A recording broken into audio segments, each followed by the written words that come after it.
My name is Emma Love. I'm 27 years old. The older daughter, the quiet one, the dependable one. If someone asked me to describe my family in one line, I'd say this. There's Lila, and then there's the rest of us. Lila's 22, my younger sister, the star of every story. When she cried, the whole house held its breath. When she succeeded, the world stopped to applaud. And when she failed, somehow the blame still landed on me.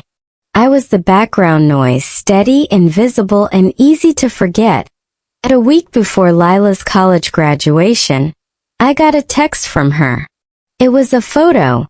A glitter-covered notebook page titled Lila's graduation wish list. First I laughed. Then I realized she was serious. It had bullet points and underlines like a wedding registry. Rolex date just $6,000 2-week Europe trip, Italy preferred, Spain or France acceptable, car down payment, $5,000 minimum, MacBook Pro. Top model, only something sentimental from each family member but not cheap. No gift cards under $500. I stared at the list in silence. I had $400 left in my account, and my rent was due in 5 days. I checked our family group chat, expecting someone to call this madness out. They didn't. Mom sent hearts. Dad replied, "We'll make it special, sweetheart." Aunt Nora asked what date she should book her flight. And me? I sat there in my thrift store pajamas, staring at a list that probably cost more than my entire year's rent. I texted Lila privately, "Keep dreaming, Lila." 30 seconds later she replied, "Then don't bother showing up."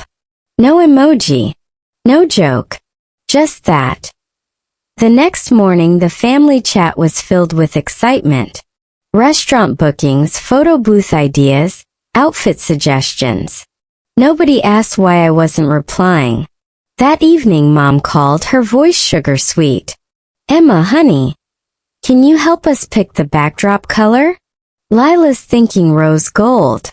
Not a word about the message. Not even a hint of guilt. I said I was busy. What I didn't say was that I couldn't afford a new dress, let alone a luxury gift. After the call, I whispered to the empty room, "You can't afford another humiliation." So I made a decision I wouldn't go. Let them have their perfect day. The golden child, the proud parents, the luxury balloon arch. I'd stay home, save what little I had, and protect my peace. Graduation morning. Sunlight spilled through my small apartment window. The world outside moved on without me. By noon I opened my phone. No messages, no invites. Just silence. Then a notification. Aunt Nora's Instagram story.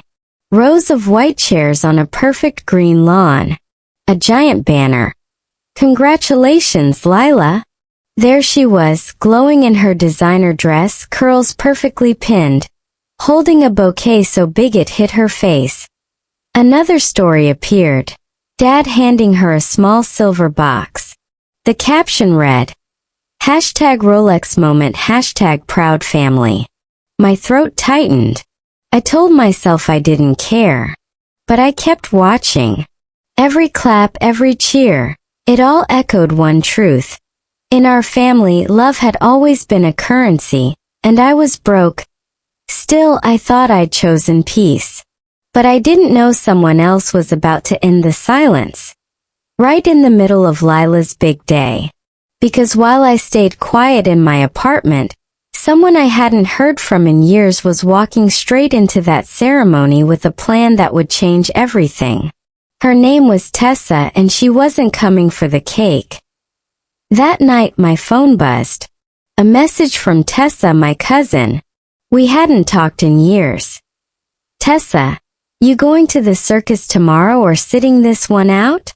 Me sitting it out. Officially uninvited. "Tessa, what happened?" Me, long story. "Tessa, try me." I sent her a screenshot of Lila's wish list.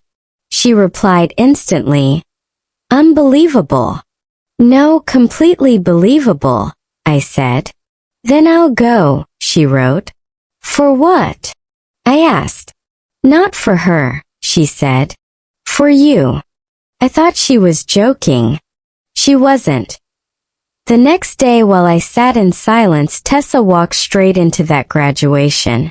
She wasn't dressed for a party, she was dressed for war. When it was her turn to hand Lila a gift, everyone leaned forward. The cameras were ready. Tessa smiled sweetly, handed her a box and said, "From Emma, the sister who couldn't be here today." Lila's smile froze. The crowd went quiet. Lila opened the box. Inside, not jewelry, not cash, just a folded piece of paper. Everyone waited.